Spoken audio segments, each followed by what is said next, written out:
El momento en que supe que estaba siendo sistemáticamente borrado, no fue cuando trasladaron mi plaza de aparcamiento reservada a la parte trasera del aparcamiento de grava, cerca de los contenedores de basura, obligándome a caminar entre los charcos de barro en la oscuridad. No fue cuando mi nombre desapareció silenciosamente del directorio interno de la empresa, sin una palabra de explicación o una llamada de cortesía de recursos humanos. No. Fue a las 6:15 de la mañana de un martes frío y nublado, cuando entré en mi oficina de la esquina en el piso 14. Exactamente a la misma hora en que había llegado todos los días durante 20 años, y encontré a una mujer de 27 años, sentada detrás de mi escritorio ejecutivo. Tenía sus botas de diseñador apoyadas en mi silla de caoba, desplazándose casualmente por los archivos de mi ordenador personal, como si fueran suyos. Ella levantó la vista, reventó su chicle de fresa, y ni siquiera parpadeó. Me dijo que ahora era el laboratorio de innovación, y que estaban reorientando el espacio para un entorno de equipo más dinámico y colaborativo. Su nombre era Carla Valdés, la sobrina de nuestro director ejecutivo. Don Ricardo Valdés poseía un máster en Administración de Empresas de la Universidad de Barcelona. Cero experiencia financiera en el mundo real. 200.000 seguidores en LinkedIn, donde publicaba sobre la disrupción de las finanzas corporativas. Aparentemente, era mi reemplazo. Mi nombre es Gerardo Fuentes. Tengo 52 años. Soy un veterano de la Armada retirado. Y he pasado 20 años en esta firma de inversión. Gestión de activos Cumbres. Gestionamos 4.200 millones de euros en activos. O al menos lo hicimos antes de que las cosas se torcieran. Cuando le pregunté a Carla dónde estaban mis pertenencias personales, ella hizo un gesto vago hacia la puerta y dijo que las instalaciones las habían trasladado a la sala de archivo del sótano, porque necesitaban el espacio del piso ejecutivo para la colaboración creativa. Sesiones de lluvia de ideas y reuniones de equipo ágiles, me quedé allí mirándola, notando que ya había redecorado completamente mi espacio. Mis certificaciones profesionales enmarcadas, que me habían tomado años de estudio y experiencia ganar, y la fotografía de mi unidad de la Armada en Rota, de pie juntos frente a nuestro hangar de helicópteros bajo el sol del desierto, habían desaparecido. Las placas de agradecimiento a los clientes habían desaparecido, reemplazadas por carteles motivacionales sobre disrupción, agilidad y una luz LED intermitente que decía modo ajetreo. No escuché.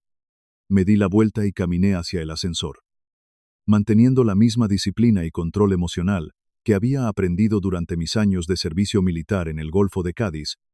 10 minutos después, encontré mis cajas en la sala de archivo del sótano, bajo luces fluorescentes verdes parpadeantes y sobre suelos de hormigón fríos y húmedos. Mis archivos estaban apilados al azar contra una pared de ladrillo polvorienta cerca de un viejo horno. Mi caja de sombra de la Armada, la que contenía mis cintas de servicio, parche de unidad y estrella de bronce, estaba en el cubo de basura fuera del edificio, descansando sobre tazas de café vacías y cajas de pizza grasientas. Era una caja de nogal hecha a medida que mi tripulación me había dado cuando me retiré, representando décadas de sacrificio. Largos despliegues y amigos que nunca regresaron. Verla tratada como basura de ayer hizo que algo frío se instalara en mi pecho. La recogí con cuidado.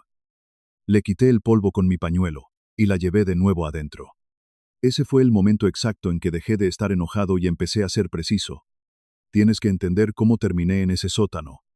El pasado abril, hace 7 meses, don Ricardo tuvo un problema. Algunas fotografías comprometedoras de una conferencia de negocios en Marbella se filtraron a la prensa junto con informes de gastos cuestionables que mostraban el uso personal de fondos de la empresa. La junta directiva entró en pánico. Necesitaban a alguien limpio. Alguien en quien los clientes confiaran implícitamente para mantener las cosas estables mientras los abogados manejaban el lío. Me nombraron director financiero interino en una votación de emergencia. La fusión con una firma de gestión de activos extranjera acababa de anunciarse en marzo, y necesitaban mantener contentos a los reguladores. Mi título fue mejorado. Mi autoridad de firma expandida. Y fui incluido como el funcionario principal en todas las presentaciones regulatorias ante la Comisión Nacional del Mercado de Valores y la Autoridad Reguladora de la Industria Financiera. Me dijeron que era temporal. solo hasta que las cosas se calmaran. Luego, en mayo, don Ricardo trajo a Carla. Dijo que necesitábamos optimizar nuestra presencia digital y hablar con los inversores millennials. Se suponía que ella se encargaría del marketing y las redes sociales, lo que duró unas 2 semanas. En junio, estaba sentada en las reuniones de socios. Para agosto, tenía un título corporativo que nunca había existido antes. Directora de innovación. Para octubre, tenía mi oficina, y yo estaba en el sótano con cajas de archivos de cumplimiento. Pero nadie había cambiado oficialmente mi título, y nadie había revocado mi designación de director financiero interino.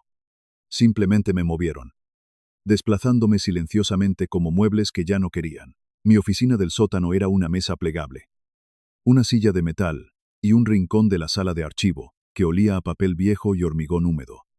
Mi monitor de ordenador estaba sobre una caja de cartón, porque ni siquiera se habían molestado en bajar un escritorio adecuado. Configuré mi portátil y empecé a revisar los archivos, 20 años de documentación. Todo respaldado y organizado exactamente como me enseñó el ejército. En el servicio, aprendes que cuando alguien está tratando de expulsarte, no contraatacas inmediatamente. Observas, documentas y esperas a que cometan el error que no saben que están cometiendo. Sabía que Carla cometería errores. Y ya lo estaba haciendo. A las 9:00 de la mañana, subí a la oficina de don Ricardo. Su asistente me indicó que entrara sin levantar la vista de su teléfono. Don Ricardo estaba en su escritorio tecleando en su portátil, llevando una sudadera de diseñador que probablemente costaba 500 euros. Últimamente había empezado a vestirse como un fundador de tecnología, alegando que lo hacía más accesible para nuestros clientes más jóvenes. Me agradeció por ser flexible con la situación de la oficina, sin siquiera levantar la vista de su pantalla. Cuando le pregunté qué significaba flexible, dijo que Carla necesitaba espacio para sus iniciativas de innovación y que, en esta etapa de mi carrera, yo era más valioso como memoria institucional que como liderazgo activo. Sugirió un papel de asesor o consultor en el futuro. Memoria institucional es solo un término educado para alguien a quien estás tratando de eliminar gradualmente sin despedirlo realmente. Pregunté sobre la designación de director financiero interino. Don Ricardo agitó la mano con desdén y dijo que lo resolverían después de que se cerrara la fusión. Me dijo que en ese momento necesitaban energía, que Carla aportaba, mientras que yo aportaba estabilidad. Llamando los diferentes conjuntos de habilidades, dijo que el departamento legal limpiaría los expedientes más tarde, y me dijo que no me preocupara por ello. Pero yo sí me preocupaba porque don Ricardo claramente no lo hacía. Salí de su oficina. Volví a mi rincón del sótano.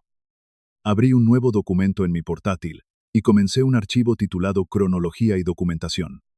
La primera entrada fue mayo, señalando que Carla Valdés fue contratada sin licencia de valores, sin registro regulatorio y sin aprobación. Lo respaldé en 3 unidades diferentes y volví al trabajo.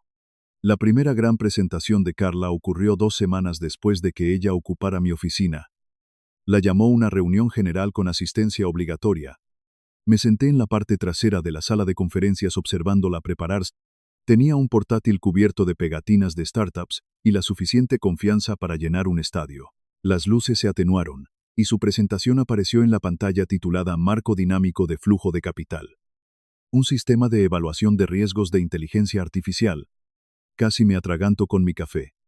Hizo clic en la primera diapositiva y anunció que los modelos de riesgo tradicionales estaban muertos, afirmando que había desarrollado algo revolucionario. La siguiente diapositiva mostraba un diagrama de flujo que en realidad era mi diagrama de flujo. Era el protocolo de crisis de liquidez que había construido en 2008, cuando Lehman Brothers colapsó, y todo el mundo estaba en pánico. El mismo sistema que había salvado a nuestros clientes millones.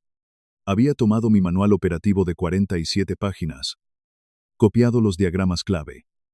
Los había puesto en 6 diapositivas con diferentes colores, y había añadido palabras de moda como análisis predictivo e integración de aprendizaje automático. Lo llamó intuición generacional combinada con pronóstico algorítmico. Uno de los socios, don Rogelio, se inclinó hacia adelante y lo llamó brillante, preguntando por qué no habíamos pensado en esto antes. Lo hicimos en 2008 cuando lo construí. Y don Rogelio lo sabía.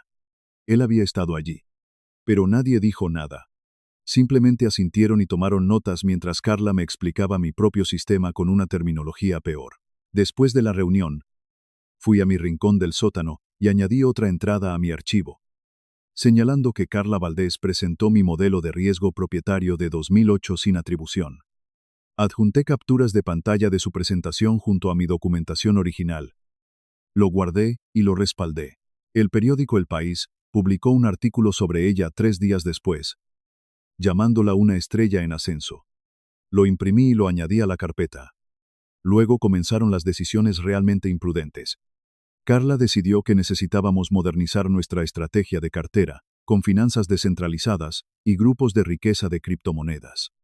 Lo propuso en una reunión de socios, Liam Peters, un analista junior de 28 años con un título en economía de la Universidad Complutense, que había estado con nosotros durante 3 años, y a quien yo había asesorado.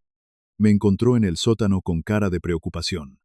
Me dijo que Carla quería convertir las carteras de los clientes en activos de criptomonedas, moviendo 200 millones de euros a protocolos descentralizados. Cuando le pregunté si lo había consultado con el departamento legal, Liam dijo que ella afirmaba que los departamentos legales son la razón por la que muere la innovación. Cerré mi portátil y le dije a Liam que empezara a documentar estas reuniones, tomando notas de fechas, horas y participantes. Le dije que Carla estaba construyendo un castillo de naipes y que don Ricardo estaba demasiado ocupado tratando de parecer moderno para darse cuenta. La propuesta de criptomonedas no prosperó solo porque un socio preguntó cómo explicaríamos la volatilidad de los activos digitales a nuestros clientes de 68 años, lo que hizo reír a los otros socios. Don Ricardo aún la apoyaba, diciendo que necesitábamos pensar en grande. Luego vino la sala de conferencias de realidad virtual. Carla convenció a don Ricardo de gastar 200.000 euros en un espacio de interacción con clientes de realidad virtual, publicando un video de la gira en LinkedIn, que obtuvo 50.000 visitas y 3.000 me gusta. La sala de conferencias permaneció vacía durante 3 meses porque nuestros clientes preferían salas reales donde pudieran ver a personas reales gestionando su dinero real. La sala de conferencias de realidad virtual de Carla fue un desperdicio masivo de capital, pero don Ricardo la protegió de cualquier crítica. Los socios que realmente generaban nuestros ingresos se vieron obligados a sonreír y a sentir durante sus actualizaciones, aunque todos sabíamos que la empresa estaba perdiendo dinero para financiar sus proyectos de vanidad. Pasé mis días en el sótano analizando nuestros sistemas de cumplimiento y anotando cada irregularidad. Liam Pérez comenzó a pasarme notas de sus reuniones semanales de marketing. En estas reuniones, Carla lanzaba términos como sinergia blockchain y modelado predictivo de capital. Pero cada vez que Liam pedía las fórmulas matemáticas o las evaluaciones de riesgo que respaldaban estos conceptos, ella lo desestimaba como un pensador tradicional, que no entendía la velocidad del mercado moderno. Registré cada advertencia que Liam planteó, creando un segundo archivo dedicado enteramente a la mala gestión operativa de Carla. Lo peor no fue el dinero desperdiciado o las ideas insensatas. Fue lo que Carla comenzó a hacer en julio. Unos 2 meses después de que ella comenzó a firmar documentos oficiales, incluidos contratos, autorizaciones de transferencia y permisos de negociación. Todo con su firma, su título y su autoridad. Lo noté por primera vez cuando estaba revisando informes de cumplimiento de rutina en agosto. Vi su firma en un formulario de autorización de cliente, luego en otro, y finalmente en una docena más. Para septiembre, estaba firmando todo lo que llegaba a su escritorio, incluyendo transferencias de activos, aprobaciones de reequilibrio de cartera y contratos con proveedores. Saqué uno en mi pantalla, mirando su firma en la línea que decía funcionario autorizado, excepto que ella no era un funcionario autorizado. No según la autoridad reguladora de la industria financiera, no según la Comisión Nacional del Mercado de Valores, para firmar autorizaciones de negociación o aprobar reubicaciones de cartera de clientes, un individuo debe ser un principal registrado. Esto requiere aprobar el examen de principios generales de valores de la serie 24, registrarse en la CNMV y someterse a un proceso de investigación de 90 días. Carla no tenía ninguna de estas credenciales. Era simplemente una empleada con un título de directora de innovación que carecía de peso regulatorio. Al firmar estos documentos, estaba cometiendo fraude de valores y exponiendo a toda nuestra firma a responsabilidades legales masivas bajo la ley federal. Cada operación que aprobaba, cada contrato que autorizaba y cada acuerdo con el cliente que firmaba era legalmente inválido y podía ser anulado en cualquier momento por nuestros clientes o las autoridades reguladoras. Llamé a David Kowalski, quien había servido conmigo en la Armada durante nuestro despliegue en el Golfo de Cádiz. David ahora trabajaba en la aplicación de la ley en la Comisión Nacional del Mercado de Valores y conocía la ley de valores al dedillo. Le hice una pregunta hipotética sobre qué sucede si un individuo no registrado firma autorizaciones de negociación. David guardó silencio por un momento prolongado antes de preguntar cuántos documentos estaban involucrados.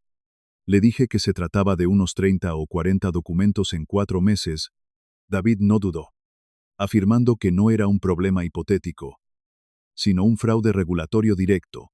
Explicó que si los reguladores descubrían esto durante una fusión activa, las sanciones serían catastróficas, lo que podría llevar al cierre de la empresa. David explicó que la Comisión Nacional del Mercado de Valores tenía una visión severa de las aprobaciones de negociación no autorizadas. Me dijo que, según la Ley del Mercado de Valores de 1934, cualquier individuo que ejecute o apruebe transacciones sin la licencia adecuada puede ser procesado por fraude civil, y la propia empresa puede enfrentar una suspensión inmediata de su registro de corredor de bolsa. Además, durante una fusión, la empresa adquirente debe certificar que todas las transacciones y acuerdos han sido aprobados por funcionarios autorizados.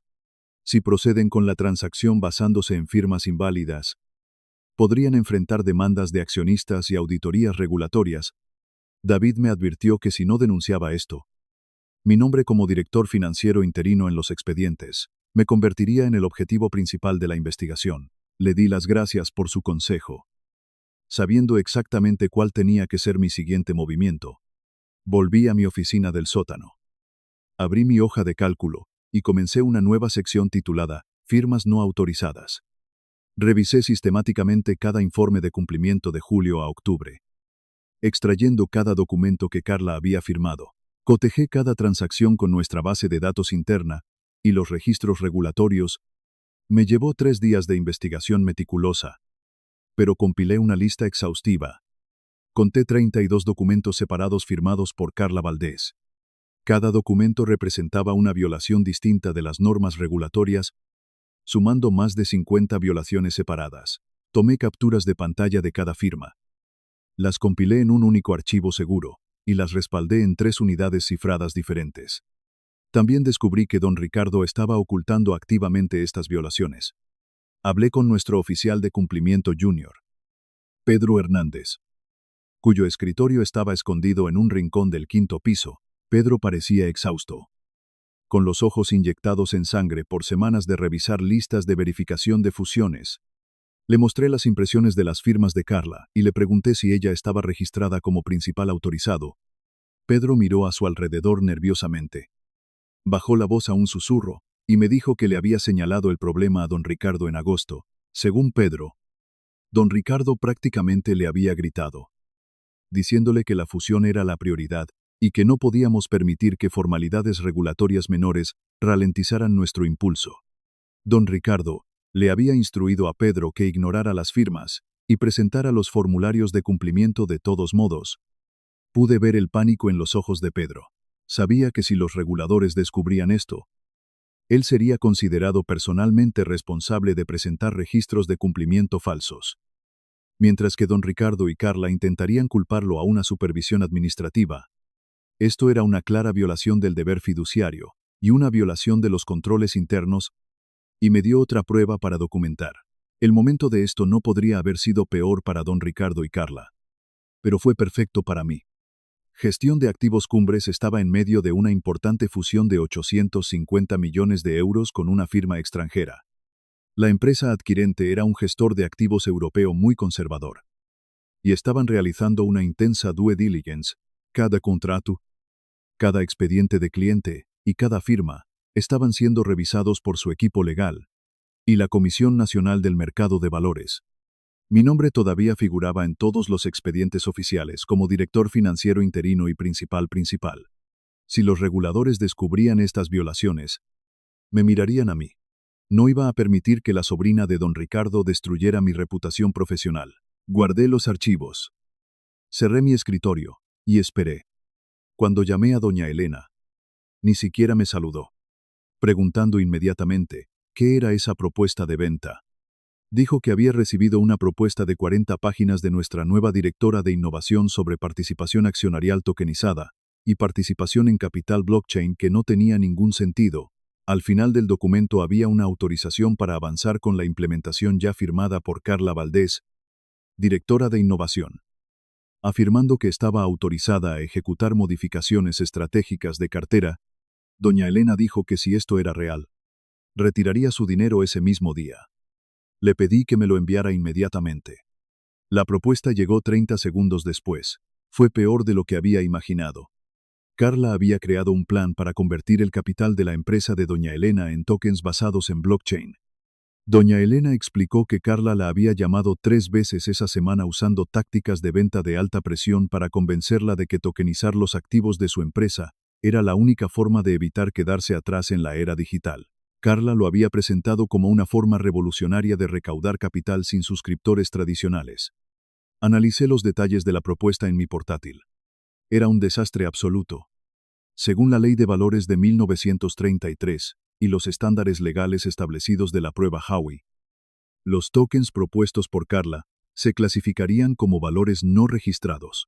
Ofrecerlos al público desencadenaría una acción de cumplimiento inmediata por parte de la Comisión Nacional del Mercado de Valores, lo que resultaría en multas masivas, suspensiones de negociación y la posible destrucción de la empresa petrolera de doña Elena. Carla había firmado el acuerdo en nombre de Gestión de Activos Cumbres, comprometiendo a la empresa a una transacción ilegal, sin ninguna aprobación de la Junta o revisión ejecutiva. Miré la firma y le dije a doña Elena que me diera 24 horas antes de hacer nada. Ella accedió, advirtiéndome que retiraría sus activos si el problema no se resolvía. Me senté en el sótano rodeado de cajas de archivos viejos bajo las luces parpadeantes y me di cuenta de que esto ya no se trataba de mi oficina o mi orgullo. Esto se trataba de Carla haciendo un daño real a clientes que confiaban en nosotros. Abrí mi carpeta segura y revisé todo lo que había recopilado durante los últimos 5 meses. Tenía el memorando de la Junta de abril que me nombraba director financiero interino, los expedientes que me enumeraban como el funcionario principal, el registro que mostraba que yo era el único principal autorizado, y los 32 documentos que Carla había firmado sin autoridad. Representaba más de 50 violaciones regulatorias durante una revisión de fusión activa. Volví a llamar a David preguntándole, ¿qué sucede si alguien firma documentos no autorizados durante una revisión de fusión que crean responsabilidad para los clientes? David dijo que eso era territorio criminal, y le dije que estuviera listo para cuando encendiera la bengala. Revisé los precedentes legales en mi portátil. Imprimiendo estatutos relevantes para adjuntar a mis archivos, me centré en el artículo 470 del Código Penal de California, sobre falsificación y ejecución no autorizada de contratos, así como en los estatutos federales que rigen a los asesores de inversión. También compilé los documentos que mostraban que la reestructuración planificada de Carla era una violación directa de la Ley de Notificación de Ajuste y Reciclaje de Trabajadores. Quería asegurarme de que cuando la abogada Clara Hoffman recibiera mi correo electrónico, viera un caso legalmente completo e inexpugnable, que no le dejara espacio para negociar o proteger a don Ricardo y Carla. Quería dejar claro que la empresa se enfrentaba a un cierre regulatorio inmediato y a responsabilidad penal si no actuaban. Revisé 2 veces la dirección de correo electrónico del enlace de la Comisión Nacional del Mercado de Valores, asegurándome de que no hubiera errores tipográficos. La trampa estaba tendida y era completamente ineludible. También descubrí una carpeta oculta en la unidad de red compartida que contenía un memorando confidencial escrito por Carla. El memorando describía un plan secreto de reestructuración posterior a la fusión para ahorrar dinero y mostrar una rentabilidad inmediata a la empresa adquirente. Carla planeaba despedir a 10 miembros del personal de cumplimiento de nuestro departamento inmediatamente sin el aviso por escrito de 60 días requerido por la Ley de Notificación de Ajuste y Reciclaje de Trabajadores. Título 29 del Código de los Estados Unidos. Sección 21. Planeaba reemplazarlos con software automatizado que había desarrollado a través de una empresa fantasma de su propiedad. Lo que habría sido un conflicto de intereses masivo y una violación directa de las leyes laborales.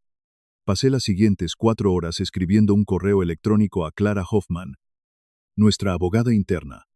Clara era una graduada en Derecho de Harvard con 15 años de experiencia en valores, el tipo de abogada que temía las violaciones, regulatorias por encima de todo. El correo electrónico era corto y preciso. El primer párrafo le recordaba que fui nombrado director financiero interino en abril, que el nombramiento nunca fue revocado formalmente, y que seguía figurando como el funcionario principal en todas las presentaciones regulatorias. El segundo párrafo señalaba que durante la revisión de fusión actual, todas las designaciones de funcionarios deben ser precisas, y todas las firmas deben provenir de principios autorizados. El tercer párrafo solicitaba una aclaración sobre el estado actual de las designaciones de funcionarios, específicamente con respecto a cualquier principio autorizado adicional agregado desde abril, y señalaba las violaciones planificadas de la Ley de Notificación de Ajuste y Capacitación de Trabajadores. Luego adjunté todo. Adjunté el memorándum de la Junta de abril, los expedientes que mostraban mi designación, el registro que no mostraba otros principios autorizados, los 32 documentos que Carla había firmado y los planes de despido ilegales que violaban las leyes laborales. Añadí una línea al final solicitando asesoramiento sobre el estado de cumplimiento con respecto a las firmas no autorizadas durante una revisión activa. Lo guardé como borrador. Eran las 11 de la noche y me fui a casa. Pasé 2 horas en mi taller del garaje, lijando una estantería de roble rojo que estaba construyendo, y luego me fui a dormir. Programé el envío del correo electrónico a las 4:47 de la mañana, copiando al enlace de la Comisión Nacional del Mercado de Valores y al oficial de cumplimiento de la fusión. Sabía que 3 personas no tendrían más remedio que actuar una vez que vieran esos archivos adjuntos. Mi alarma sonó a las 6:00 de la mañana. Me desperté. Di de comer a mi gato y preparé una cafetera fresca, observando el vapor ascender en el tranquilo aire matutino. Al revisar mi teléfono, vi que el correo electrónico se había enviado exactamente a las 4:47 y ya había recibido 3 confirmaciones de entrega. Clara Hoffman lo había abierto a las 5:53, el enlace regulatorio a las 6:02 y el oficial de cumplimiento de la fusión a las 6:18. A las 8:30, mi teléfono vibraba con un mensaje de texto de Liam, quien dijo que el piso ejecutivo estaba en total caos y los socios se habían reunido en la sala de juntas principal para una reunión de emergencia. No respondí. Fui a mi garaje. Encendí la radio en una emisora de rock clásico y trabajé en el lijado de los paneles de mi estantería. Alrededor de las 1:00, David llamó para preguntar qué había hecho, explicando que los reguladores habían congelado toda la actividad comercial, pendiente de la verificación de principios autorizados, lo que suspendió la fusión. Dijo que los socios estaban perdiendo la cabeza. Y yo le dije que mi documentación estaba limpia. Clara Hoffman llamó después, exigiéndome que fuera a la oficina inmediatamente. Me tomé mi tiempo, conduciendo despacio, dejando que los limpiaparabrisas limpiaran la ligera lluvia, y llegué alrededor de las 1:00. Cuando llegué, el piso ejecutivo estaba en completo desorden. Archivos de papel estaban esparcidos por los escritorios y los analistas junior hablaban en tonos bajos y de pánico, algunos incluso llorando cerca del dispensador de agua. Podía escuchar gritos desde la sala de juntas principal, donde los socios discutían con el equipo legal que representaba a la firma adquirente extranjera. Los abogados de la fusión estaban empacando sus maletines, con rostros sombríos. Don Schmidt, el director de cumplimiento de la empresa extranjera, salió de la sala de juntas. Me vio y me estrechó la mano calurosamente, agradeciéndome mi absoluta profesionalidad y honestidad. Luego se volvió hacia don Ricardo y anunció que terminaban formalmente la fusión debido a incumplimientos sustanciales de las declaraciones y garantías con respecto al cumplimiento normativo. Liam me encontró en el pasillo y me susurró que doña Elena Barnes y otro cliente importante, don Jaime Alcázar, ya habían retirado sus cuentas. que representaban más de 1.000 millones de euros. La fusión estaba completamente muerta. Clara me llevó a su oficina. Con una expresión de auténtico terror, me preguntó cuánto tiempo hacía que sabía sobre las firmas no autorizadas. Y le dije que había notado irregularidades en agosto. Cuando me preguntó por qué no había dicho nada antes, le recordé que yo estaba en una sala de archivo del sótano como memoria institucional, y esperaba que las personas a quienes se les pagaba por detectar estas cosas hicieran su trabajo. Me dijo que los reguladores querían una auditoría completa, que la fusión se estaba desmoronando y que yo había destruido la empresa. La corregí, afirmando que Carla había destruido la empresa y don Ricardo lo había permitido, mientras que yo simplemente había documentado la verdad. Señalé que falsificar firmas en documentos financieros violaba el artículo 470 del Código Penal de California y que las instrucciones de don Ricardo al personal de cumplimiento constituían un incumplimiento directo de deber fiduciario para con los accionistas. Carla fue escoltada por seguridad esa tarde, llevando sus pertenencias en una caja de cartón, y don Ricardo se vio obligado a renunciar por la Junta 10 días después. La fusión colapsó por completo. Los reguladores abrieron una investigación que resultó en una prohibición de 2 años en la industria para Carla, una multa personal de 75.000 euros, y la recuperación de su bono de firma de 340.000 euros. Don Ricardo se retiró deshonrado después de que la fusión colapsara. La junta directiva se dio cuenta de que la empresa no podía sobrevivir como entidad independiente. Gestión de Activos Cumbres se vio obligada a vender sus activos restantes con un gran descuento a un competidor, y nuestra empresa se disolvió por completo. Los socios que habían ignorado mi trabajo perdieron casi todo su capital y su reputación en la industria. Mientras tanto, 3 empresas se pusieron en contacto conmigo en una semana. Acepté un puesto como director de riesgos en una prestigiosa firma de capital privado, Socios Capitales Cumbre, que ocupaba todo el piso 30 de un moderno rascacielos en el centro. Mi nuevo contrato incluía un salario base de 480.000 euros al año más acciones, lo que representaba un 40% más que mi salario anterior. Me llevé a Liam conmigo como mi director asistente. Y ahora está aprendiendo a hacer el trabajo correctamente de alguien que valora la competencia. Socios Capitales Cumbre era un mundo completamente diferente. No había sudaderas de diseñador, ni letreros LED intermitentes, ni familiares no cualificados dirigiendo departamentos clave.